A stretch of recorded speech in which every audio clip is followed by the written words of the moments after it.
কখনো পানির সমস্যা, সবকিছুর সাথে লড়াই করতে হয়েছে।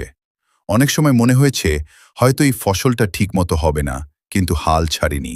দীর্ঘ 4 মাস অপেক্ষা, প্রতিদিনের পরিশ্রম, আশা আর দুশ্চিন্তার পর অবশেষে সেই মুহূর্তটা চলে এলো। ধানের ক্ষেতের দিকে তাকিয়ে আজ মনে হচ্ছে এই সবুজের ভেতরেই লুকিয়ে ছিল আমার স্বপ্ন। 4 মাস আগে যখন জমিতে প্রথম বীজ বপন করি, তখন মনে অনেক প্রশ্ন ছিল। বৃষ্টি হবে তো? গাছ ঠিকমতো বড় হবে তো? রোগবালাই আসবে না তো? প্রতিদিন সকালে ঘুম থেকে উঠে প্রথমেই ছুটে যেতাম জমিতে। ছোট ছোট চারা গাছগুলোকে দেখে মনে হতো এরা যেন আমার নিজের সন্তানের মতো, যত্ন না নিলে বাঁচবে না। ধীরে ধীরে দিন যেতে লাগলো।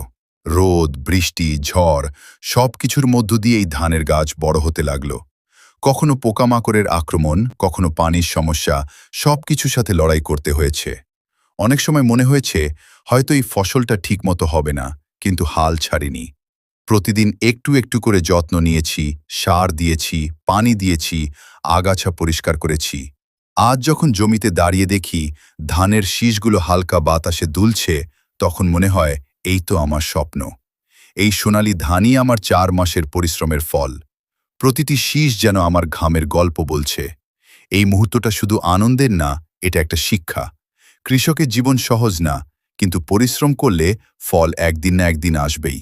ধৈর্য রাখতে হয়, বিশ্বাস রাখতে হয় নিজের কাজে। আজকের এই দৃশ্য দেখে মনে হচ্ছে সব কষ্ট সার্থক। এই ধান শুধু ফসল না, এটা আমার স্বপ্ন, আমার ভালোবাসা, আমার সংগ্রামের প্রতীক। যারা কৃষিকাজ করেন তারা জানেন এই অনুভূতিটা কেমন। আর যারা জানেন না, তারা একবার মাঠে এসে দেখুন মাটিটির সাথে মিশে থাকা এই জীবন কতটা সুন্দর। 4 মাসের অপেক্ষার পর আজ আমি বলতে পারি স্বপ্ন সত্যি হয়েছে।